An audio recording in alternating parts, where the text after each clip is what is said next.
السلام عليكم ورحمة الله وبركاته. أحبتي في الله، معاكم أختكم في الله مامة عمر وكريم. النهاردة إن شاء الله هعمل معاكم طريقة عمل الشعرية أم لبن.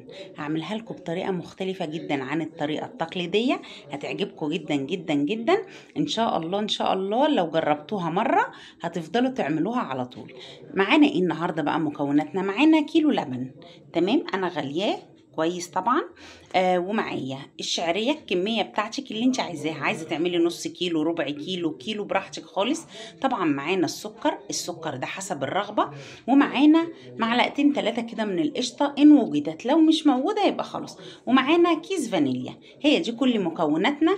يلا بينا بقى على البوتاجاز اقول لكم هنعمل ايه. يلا بينا.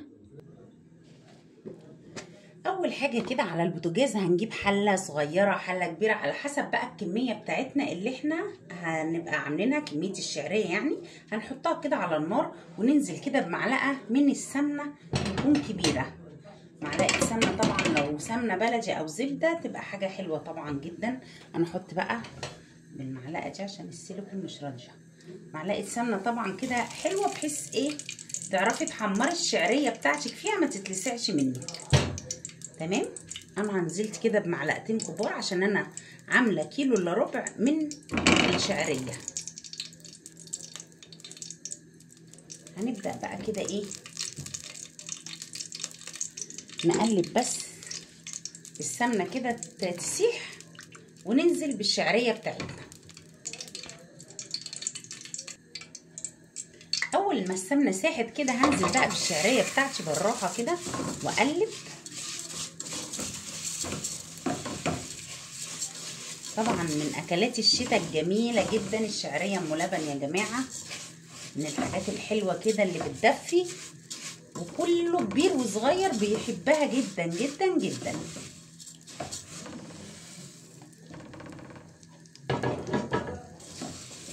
طبعا بقى مش هوصيكي على التقليب، ايديكي في التقليب، علشان طبعا ما ينفعش ان انت تعملي تسيبيها لانها هتتحرق منك. ايديكي بقى في التقليب عشان يبقى كلها لونها موحد. اول ما تتحمر كده ويبقى لونها حلو هرجع لكم تاني اقول لكم هنعمل ايه. خليكم معايا. ورجعت لكم تاني بعد ما خلاص حمرنا الشعريه بتاعتنا. شايفين يا جماعه لون ذهبي وكلها زي بعض ازاي، مفيش حاجه مش لون ولون. كل اللي هنعمله بقى هنزل كده بايه، باللبن بتاعي عليها. بسم الله. قربها يا جماعه كده، لان طبعا البخار اللي بيطلع منها ده صعب جدا جدا جدا. انا حطيت كده ايه، كيلو الا ربع مثلا، وهخلي الربع كيلو دوت هقول لكم انا هعمل بيه ايه. وهجيب كوبايه ميه. بسم الله. كوبايه ميه كبيره برده كده نزلت عليها كده. انزل بقى بالسكر بتاعي زي ما تحبي، السكر ده زي ما تحبي. طبعا معظم الناس بتحط الشعريه بتسويها في الميه، لا انا بحب اسوي الشعريه بتاعتي في قلب اللبن. تمام. يعني انا حطيت ما شاء الله كيلو الا ربع من اللبن. انا خليت الربع اللبن الزياده دوت هقول لكم انا هعمل بيه ايه. تمام. هحط كده ايه شويه ميه صغيرين تاني.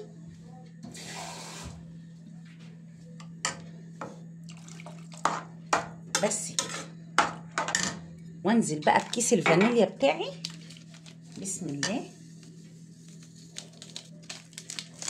الفانيليا طبعا بتوديها في حته تانية خالص. طبعا بقى لو عندك مكسرات حطي، بس مش دلوقتي طبعا عند التقديم. ما عندكيش يبقى مفيش مشكله خالص. هدوق كده السكر مظبوط ولا ايه. احط سنه كمان. خدوا بالكم ان لما الشعريه بتستوي السكر بتاعها بيقل.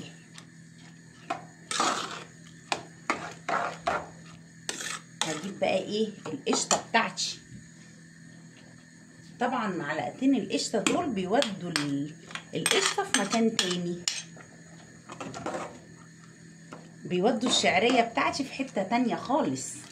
معلقتين القشطه دي هوطي عليها بقى. هسيبها ايه، اول ما تغلي هوطي عليها واسيبها لحد ما تستوي. تمام. واول ما تستوي هقول لكم انا هعمل ايه. خليكم معايا.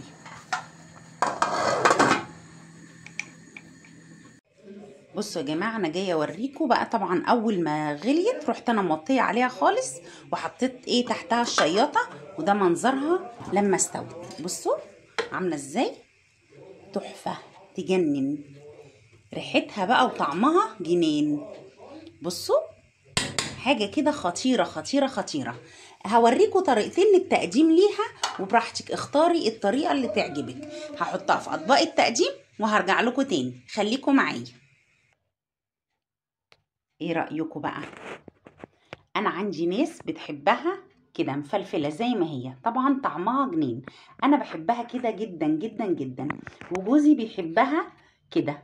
لازم احط له عليها لبن وتبقى بالشكل ده، مع ان عاملينها بلبن وعاملينها بقشطه وعاملين كل حاجه جميله فيها، بس هو بيحب ياكلها كده. طبعا ده بقى الاكل ده اختياركم انتوا، اللي يحب ياكلها زي ياكلها، اللي يحب ياكلها زي جوزي ياكلها. يا رب تكون الطريقة بتاعت النهاردة عجبتكم. ما تنسوش لو عجبكم الفيديو تعملوا لايك وتعملوا اشتراك للقناة. ما تنسوش تفعلوا الجرس علشان يوصل لكم كل جديد. والسلام عليكم ورحمة الله تعالى وبركاته.